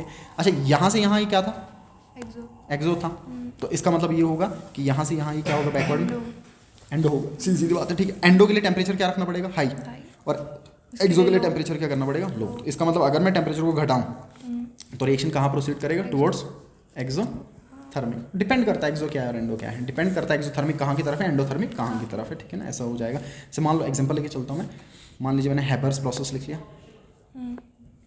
हैपर्स process that is formation of ammonia, जो एक्सोथर्मिक होता है फॉरवर्ड के लिए, ठीक है ना, that is N2 plus 3 times H2, it gives 2 times, okay, 2 times NH3, gases form में सबके सब, और डेलेज इसका नेगेटिव होता है, ठीक है ना, करीब करीब -90 to 96 किलो जूल्स के बराबर, ओके। अच्छा, ये रिएक्शन यहाँ से यहाँ, लेफ्ट से राइट, लेफ्ट से राइट इज एक्सोथर्मिक, लेफ्ट से राइट कैसा है, तो इसका मतलब राइट से लेफ्ट कैसा होगा, एंडो होगा, ठीक है ना। अगर आपको एक्सो प्रोसीड करवाना है, मतलब अगर मैं ऐसा बोल दूं आपको कि मेरे को percentage yield of NH3 increase करवाना है, मैं चाहता हूं कि NH3 और ज़्यादा बने, तो NH3 और ज़्यादा बने तो टेम्परेचर का क्या प्रभाव पड़ेगा, सर NH3 बनते टाइम ये एक्सो था, इसका मतलब ये होगा कि अपने को टेम्परेचर कम रखना पड़ेगा, ठीक है ना। बट कम का ये मतलब नहीं कि जीरो होना चाहिए, ऑप्टिमम टेम्परेचर होना चाहिए, ठीक है। तो आपको टेम्परेचर को क्या करना पड़ेगा, डिक्रीज करना पड़ेगा, तब जाके यील्ड बढ़ेगा। लेकिन अगर आप चाहते हो कि डिसोसिएशन, अगर परसेंट डिसोसिएशन ऑफ NH3 आप इंक्रीज करवाना चाहते हो, मान लीजिए आप एमोनिया को तोड़ना चाहते हैं कि इसका परसेंट डिसोसिएशन हो, ये टूटे, ठीक है ना, फिर आपको क्या करना पड़ेगा, टेम्परेचर को बढ़ाना पड़ेगा। क्यों, क्योंकि बैकवर्ड में ये कैसा होगा, बैकवर्ड में एंडोथर्मिक था, टेम्परेचर मांग रहा है, आपने टेम्परेचर बढ़ा दिया, एंडो की तरफ चला गया तो एमोनिया टूटना स्टार्ट हो गया, ठीक है ना। तो ये आ जाएगा आपका इफेक्ट ऑफ टेम्परेचर, ठीक है। थर्ड मान लीजिए मैं लिख लेता हूँ effect of pressure, effect of pressure. अच्छा, इफेक्ट ऑफ प्रेशर, अब प्रेशर इफेक्ट कब करेगा, जब मोल बदले, जब क्या बदले, अगर मोल ना बदले तो प्रेशर इफेक्ट नहीं करता, ठीक है। अब देखिएगा किस हिसाब से इफेक्ट करेगा। मान लीजिए आपने एक रिएक्शन कंसिडर कर लिया, we have 2A gaseous moles plus B gaseous moles and it gives some C moles, कोई C गैशियस मोल बन रहे हैं, ठीक है ना। अब इस रिएक्शन को ध्यान में रखते हुए मैं रिएक्टेंट साइड पे कितने मोल मिल रहे हैं आपको, 3 मोल, टोटल मोल कितने, 3 मोल। प्रोडक्ट वाली साइड में टोटल मोल कितना, 1 मोल, ठीक है ना। अब अगर मैं रिएक्टेंट से प्रोडक्ट की तरफ जाऊं, यहाँ से यहाँ जाऊं तो मोल क्या कर रहा है, डिक्रीज, मोल घट रहा है। यहाँ से यहाँ आने पे मोल क्या कर रहा है, इंक्रीज, मोल बढ़ रहा है, ठीक है ना। अगर आपका मोल घटा इसका मतलब वॉल्यूम भी घटा, एवोगैड्रोस लॉ डायरेक्टली प्रोपोर्शनल होते हैं, उस टाइम पे आपको प्रेशर को हाई रखना पड़ेगा। या इन अदर टर्म अगर आप प्रेशर को बढ़ाते हो तो रिएक्शन उस साइड प्रोसीड करेगा जिस साइड मोल घट रहा है, जिस साइड मोल, और अगर आप प्रेशर को घटाते हो तो रिएक्शन उस साइड प्रोसीड करेगा जिस साइड मोल बढ़ रहा है, ठीक है। तो क्या इफेक्ट रहेगा, increase in pressure will shift the equilibrium, will shift the equilibrium towards decrease in mole, towards decrease in mole या volume, towards decrease in mole, vice versa. तो डिक्रीज इन प्रेशर, आप प्रेशर को घटाएंगे फिर equilibrium will shift towards increase in mole, towards increase in mole, ठीक है। अब इसी में अगर मैं ऐसा लिखूं कि मान लीजिए आपको यील्ड ऑफ C बढ़ाना था, आप चाहते हैं कि C का यील्ड बढ़े, तो C का यील्ड बढ़ने के लिए प्रेशर का क्या प्रभाव पड़ेगा। अगर C का यील्ड बढ़ना है तो इसका मतलब ये होगा कि C की तरफ जाने पे मोल घट रहा था, अगर मोल घट रहा था तो प्रेशर को क्या करना पड़ेगा, प्रेशर को बढ़ाना पड़ेगा, ठीक है। तो इसका मतलब pressure should be high, pressure should be increased, है ना, pressure should be increased, pressure को आपको इंक्रीज करना पड़ेगा।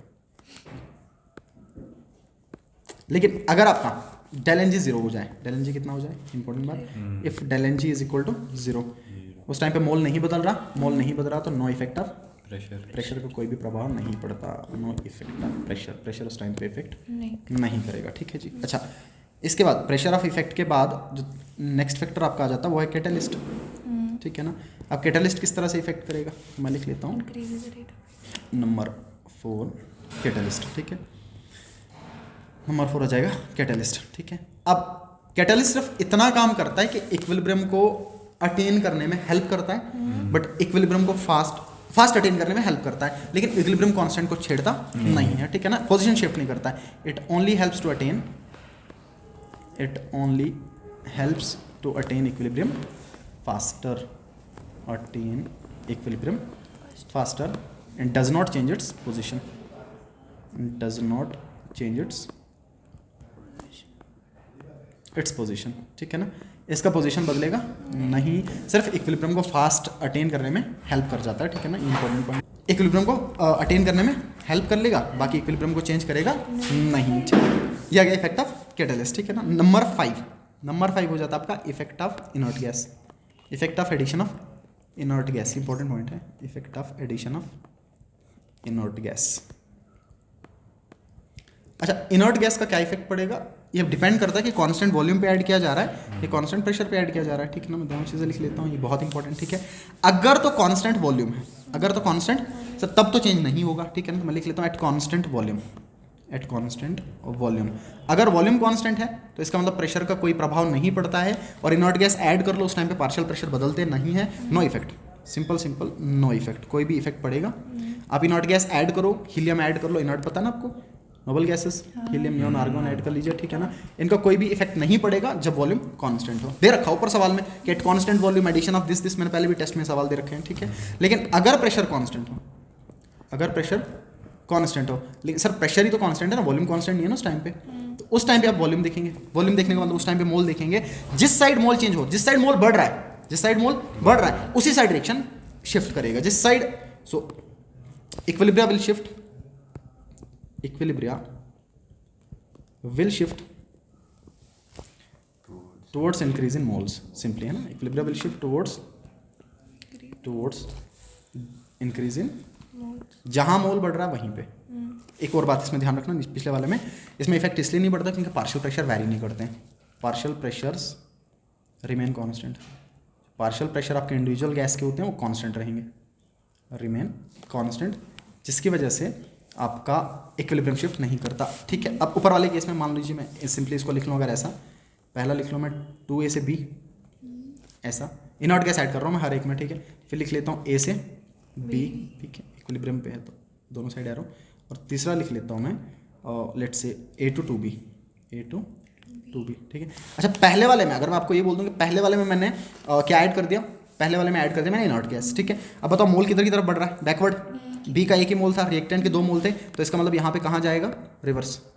कहाँ जाएगा, अगर आपने इनर्ट गैस ऐड किया तो ए का कॉन्सेंट्रेशन बढ़ेगा और बी का घटेगा, ठीक है। इस वाले में नो चेंज, नो इफेक्ट, नहीं ना आएगा, क्यों, क्योंकि डेल एन जी 0 है, ठीक है। लास्ट वाले केस में मोल प्रोडक्ट की तरफ घट रहा है तो कहाँ जाएगा, फॉरवर्ड चला जाएगा, कहाँ जाएगा, फॉरवर्ड आ जाएगा, ठीक है ना। ये आ जाएगा एडिशन ऑफ इनर्ट गैस के, इनर्ट गैस ऐड करने से क्या इफेक्ट पड़ेगा आपके रिएक्शन पे, ठीक है ना। अच्छा यहाँ पे मैंने एक सवाल लिख रखा है और क्वेश्चन आपके पास ये है कि आपको केसी निकालना है और रिएक्शन आपका 1073 केल्विन पे हो रहा है और ये आपके पास दे रखा है कुछ इस तरीके से एक रिएक्शन, ठीक है। तो आपको सिंपली पता है केसी किसके बराबर आएगा, KC is equal to product concentration upon, लेकिन आपका रिएक्टेंट सॉलिड में है, सॉलिड वाले को हम कंसिडर नहीं करते हैं क्योंकि इनके कॉन्सेंट्रेशन, मोलर कॉन्सेंट्रेशन वैरी नहीं करेंगे। ये भी सॉलिड है, सिंपली इसको भी इग्नोर मारेंगे, ठीक है ना। तो केसी किसके बराबर हो जाएगा, KC is equal to CO2 का कॉन्सेंट्रेशन, ओनली CO2 का कॉन्सेंट्रेशन, केपी दे रखा है, ठीक है ना। ये चेंज कर लेता हूँ मैं, केपी दे रखा है आपके पास, केपी कितना दे रखा है 167, केपी का वैल्यू ये दे रखा है, ठीक है। आपको केसी निकालना है, अब अपने को पूरा रिलेशन डालना पड़ेगा, ठीक है ना। तो रिलेशन क्या आ जाएगा, KP is equal to KC RT raise to del N G. पहले मैं डेल एन जी निकाल लेता हूँ, डेल एन जी किसके बराबर, product mole minus reactant, product में सिर्फ एक ही गैस है, रिएक्टेंट तो कुछ भी, तो 1 के बराबर, ठीक है। So simply KP is equal to KC and RT raise to 1, सही है ना, ठीक है। केसी निकालना है, so KC will be equal to KP upon R T, यही होगा, ठीक है। केसी केपी कितना दे रखा है 167 अपॉन आर कितना लेना 0.0821, ओके, मल्टीप्लाई बाई टी कितना दे रखा है 1073, इसको सॉल्व करेंगे आंसर मिल जाएगा, ठीक है। विल बी इक्वल टू 1.896, ये आ जाएगा आपका केसी का वैल्यू, ठीक है ना, इतना आंसर हो जाएगा, ओके। थ्योरेटिकल से सवाल ही मैंने बोर्ड्स वालों के लिए बना रखा है, ठीक है ना, या होमवर्क, कि क्यों आपका प्योर लिक्विड और सॉलिड्स के कॉन्सेंट्रेशंस को इग्नोर किया जाता है इक्विलिब्रियम कांस्टेंट जब आप लिखते हैं। ऐसा इसलिए क्योंकि इनके मोलर कॉन्सेंट्रेशन वैरी नहीं करते, लेता हूँ, ठीक है ना। As their concentration, as their molar concentration does not vary, molar concentration does not vary, इसलिए इनको हम इग्नोर कर लेते हैं, ठीक है ना, केसी लिखते time, okay. Next is how will you maximize the concentration of NH3 during Haber's process, ठीक है। आपके पास इधर रखा है और आपको कैसे मैक्सिमाइज करना है, जितने भी फैक्टर आपको पता है आप लिख पाओगे, ठीक है। तो सिंपली मैं पहला फैक्टर लिख लेता हूँ कॉन्सेंट्रेशन। बताइए अगर इसका यील्ड बढ़ाना है तो मेरे को रिएक्टेंट को कॉन्सेंट्रेशन बढ़ाना पड़ेगा, रिएक्टेंट कॉन्सेंट्रेशन बढ़ाऊंगा घटेगा और अमोनिया बनना स्टार्ट हो जाएगा। तो पहला क्या होगा, to increase the concentration of, by increasing the concentration of N2 and H2, okay. N2 और H2 का अगर सप्लाई में बढ़ा दूँ अमोनिया का फॉर्मेशन बढ़ेगा, ठीक है ना। दूसरा, अब क्योंकि डेल एच दे रखा है नेगेटिव है, इसका मतलब रिएक्शन एक्सोथर्मिक है। अगर एक्सोथर्मिक है तो आपको क्या करना पड़ेगा, उस टाइम पे टेम्परेचर को लो रखना पड़ेगा। तो लो का मतलब ये होगा फिर से कि एक ऑप्टिमम टेम्परेचर होना चाहिए। तो मतलब सिंपली लिख लेता हूँ मैं कि डिक्रीजिंग दी टेम्परेचर, अगर टेम्परेचर को क्या कर दूँ मैं, डिक्रीज कर दूंगा, तो टेम्परेचर को डिक्रीज करने से विल मैक्सिमाइज NH3 फॉर्मेशन, ठीक है ना। NH3 का फॉर्मेशन बढ़ना स्टार्ट हो जाएगा, क्यों, क्योंकि टेम्परेचर कम का मतलब टुवर्ड्स एंडो जाएगा, ये सॉरी टुवर्ड्स एक्सो जाएगा और एक्सो तो फॉरवर्ड जा रहा है आपका, ठीक है। अच्छा तीसरा लिख लेता हूँ मैं इफेक्ट ऑफ प्रेशर। तो प्रेशर का क्या इफेक्ट पड़ेगा, कैसे मैक्सिमाइज करना है, इसको मैक्सिमाइज करना है पर्टिकुलरली, तो कैसे करूँगा। अब पिछले वाले में मोल 4 थे, अगले वाले में मोल 2 है, तो इसका मतलब लेफ्ट से राइट जाने पे मोल घट रहा है, प्रेशर को क्या करना पड़ेगा, हाई, ठीक है। सो इंक्रीज रखना पड़ेगा। So increasing the pressure will maximize the ammonia formation. क्या कैटलिस्ट को कोई प्रभाव पड़ेगा, नहीं, कैटलिस्ट सिर्फ फास्ट अटेन करेगा इक्विलिब्रियम को, कोई कॉन्सेंट्रेशन बढ़ाएगा नहीं, ठीक है ना। अच्छा इनर्ट गैस अगर मैं ऐड कर दूं, अपने पास तो कुछ कंडीशन दे ही नहीं रखी थी, तो इसलिए हमें सिर्फ 3 मोटे मोटे फैक्टर लिखने हैं। अगर कंडीशन कांस्टेंट टेम्परेचर और प्रेशर की हो तब हम इनर्ट गैस को ऐड करके दिखा सकते हैं, अदरवाइज आपको नहीं करना है, ठीक है। सिंपली इतना आ जाएगा। अच्छा नेक्स्ट है जी, इस रिएक्शन के लिए आपको बताना है क्या इफेक्ट पड़ेगा इन सब चीज़ों को ऐड करके या रिमूव करके, ठीक है ना। पहला वाला एडिशन ऑफ H2। अब मुझे बताइए अगर मैं H2 को ऐड करूं, H2 को ऐड करने का मतलब रिएक्टेंट की कॉन्सेंट्रेशन को बढ़ाना, और अगर रिएक्टेंट की कॉन्सेंट्रेशन को बढ़ाना इसका मतलब CH3 का फॉर्मेशन बढ़ेगा ना, मिथेनॉल का formation. So CH3 formation will increase, इसकी वजह से CH3OH का फॉर्मेशन इंक्रीज करेगा और इसका H2 का कॉन्सेंट्रेशन खुद घटेगा, ठीक है। अच्छा दूसरा लिख रखा है कि अगर मैं CH3OH को ही ऐड कर दूं, अगर मैं CH3OH को ही ऐड करूं तो इसका मतलब ये होगा कि अब मैंने प्रोडक्ट की कॉन्सेंट्रेशन को बढ़ा दिया। अब जब मैंने प्रोडक्ट की कॉन्सेंट्रेशन को बढ़ा दिया तो उस टाइम पे इक्विलिब्रियम कहाँ शिफ्ट करेगा? बैकवर्ड। तो इसका मतलब ये होगा कि अब किसका फॉर्मेशन बढ़ेगा? H2CO। या मैं सिंपली इतना लिख सकता हूँ कि CH3OH डिकम्पोज करेगा। सही है, वही बात है। CH3OH क्या करेगा? डिकम्पोज करेगा। या इतना लिख सकता हूँ कि ये आपका जो है, या सिंपली आप इक्विलिब्रियम के हिसाब से बात कर लो। देखो अगर मैं इक्विलिब्रियम से हिसाब से बात कर लूँ ना, मुझे पता ऊपर वाले में H2 ऐड किया था तो इक्विलिब्रियम कहाँ शिफ्ट कर रहा था? फॉरवर्ड। तो मैं लिख लेता हूँ इक्विलिब्रियम फॉरवर्ड। सही। दूसरे वाले में backward. Equilibrium backward. Equilibrium backward, ठीक है। अच्छा तीसरे वाले में क्या ऐड कर रहे हैं हम? तीसरे वाले में ऐड कर रहे हैं CO। CO फिर से रिएक्टेंट वाली साइड था, ठीक है। तो इसका मतलब होगा कि इक्विलिब्रियम फिर से कहाँ जाएगा? फॉरवर्ड जाएगा। क्यों? क्योंकि रिएक्टेंट बढ़ा है तो ये फॉरवर्ड ही जाना चाह रहा है, ठीक है ना। नंबर 4 है रिमूवल ऑफ, फिर फॉरवर्ड जाएगा। Removal of CH3OH। सही है ना। इसका मतलब अभी मैंने प्रोडक्ट का कॉन्सेंट्रेशन घटाना स्टार्ट किया। जैसे ही प्रोडक्ट का कॉन्सेंट्रेशन घटाना स्टार्ट किया तो इसका कॉन्सेंट्रेशन बढ़ना होगा। तो बढ़ने का मतलब इक्विलिब्रियम कहाँ शिफ्ट करेगा? फॉरवर्ड। इसका बढ़ेगा ना, इसका बढ़ेगा तो मतलब फॉरवर्ड इसी की तरफ जाना चाहेगा। जिसको घटा रहे वो बढ़ना चाहेगा, जितना दबा रहे उतना बढ़ना चाह रहा है, ठीक है। तो इक्विलिब्रियम कहाँ शिफ्ट करेगा? फिर से फॉरवर्ड शिफ्ट कर जाएगा, ठीक है। इक्विलिब्रियम फिर से आ जाएगा फॉरवर्ड डायरेक्शन में आपका, ठीक है। ये आ गया इफेक्ट ऑफ प्रेशर, ठीक है जी। ओके, सिंपल सा है। डाइहाइड्रोजन गैस दे रखा है, एक नेचुरल गैस है। कहता है जिस प्रोसेस से बनता है ये, पता कहाँ पे पढ़ा आपने? ये जब आप एल्केन्स पढ़ते हो ना, ये रिएक्शन इधर है लेकिन एल्केन में पढ़ते हो। जब एल्केन में आप मीथेन के रिएक्शन पढ़ते हो, कंबस्शन रिएक्शन पढ़ते हो, उसमें एक है रिएक्शन विद स्टीम। और जब स्टीम के साथ रिएक्शन पढ़ते हो सिन गैस बनता है, याद है? ये आपका सिन गैस बन जाता है, दैट इज CO+H2, है ना। सिन गैस का फॉर्मेशन हो जाएगा। कहता है इस रिएक्शन से आपका हाइड्रोजन बनाया जाता है। और ये रिएक्शन, एक और चीज़ इंपॉर्टेंट मेंशन कर रखी कि रिएक्शन कैसा है? एंडोथर्मिक। सही है ना। टेम्परेचर का इफेक्ट समझ में आ जाएगा। कहता है KP का एक्सप्रेशन लिखिए। बताइए KP किसके बराबर हो जाएगा? पहला आ जाएगा KP is equal to KC RT raise to del NG, ठीक है ना। अब डेल NG कितना आ जाएगा? गैशियस मोल्स, 3 मोल यहाँ पे, 1 मोल यहाँ पे हो गया, 4 प्रोडक्ट में, और रिएक्टेंट में 2, 4 - 2 कितना आ जाएगा? 2। ये आ गया KP का रिलेशन, ठीक है ना। डेल NG कितना आ जाएगा? Since del NG is equal to 4 - 2 that is equal to 2, ठीक है। सेकंड, कैसे इक्विलिब्रियम इफेक्ट करेगा अगर आपने प्रेशर को बढ़ाया? अब बताइए, अगर आपने प्रेशर को बढ़ाया तो इसका मतलब इक्विलिब्रियम वहां की तरफ शिफ्ट करेगा जहां की तरफ मोल घट रहा है। मोल कहां की तरफ घट रहा है? बैकवर्ड। क्यों? क्योंकि बैकवर्ड में 2 मोल थे, यहाँ पे 2 मोल थे, और राइट साइड पे 4 मोल थे, ठीक है। तो इसका मतलब अगर इंक्रीज इन प्रेशर है तो इक्विलिब्रियम कहाँ शिफ्ट करेगा? So increase in pressure will shift the equilibrium in backward, will shift equilibrium in backward direction, backward में शिफ्ट कर देगा, ठीक है। अच्छा तीसरा, अगर आपने टेम्परेचर को इंक्रीज किया, बताइए अगर आपने टेम्परेचर को इंक्रीज किया तो इक्विलिब्रियम कहाँ शिफ्ट करना चाहेगा? Towards endothermic. और रिएक्शन में एंडो दे रखा है। अगर ये एंडो है इसका मतलब H2 का फॉर्मेशन बढ़ेगा, H2 का फॉर्मेशन बढ़ेगा तो विल शिफ्ट फॉरवर्ड के लिए। कहाँ के लिए? क्यों? क्योंकि अभी फॉरवर्ड में ही है, एंडो था। दैट इज क्या होगा? H2 गैस का प्रोडक्शन बढ़ेगा, H2 गैस और ज़्यादा बढ़ जाएगा और लिबरेट हो जाएगा, ठीक है। तीसरा है, अगर आपने कैटलिस्ट यूज़ किया, बताइए अगर आपने कैटलिस्ट यूज़ किया, कैटलिस्ट का कोई भी प्रभाव नहीं, no effect on equilibrium, no effect on equilibrium. जहाँ पे इक्विलिब्रियम अटेन हो रहा था वहीं पे रहेगा, just that equilibrium is attain faster, बाकी पोजीशन चेंज नहीं हो जाएगा, ठीक है ना। ये आ गया आपका केमिकल इक्विलिब्रियम, ठीक है। सेकंड पार्ट आपका आयनिक इक्विलिब्रियम पे है।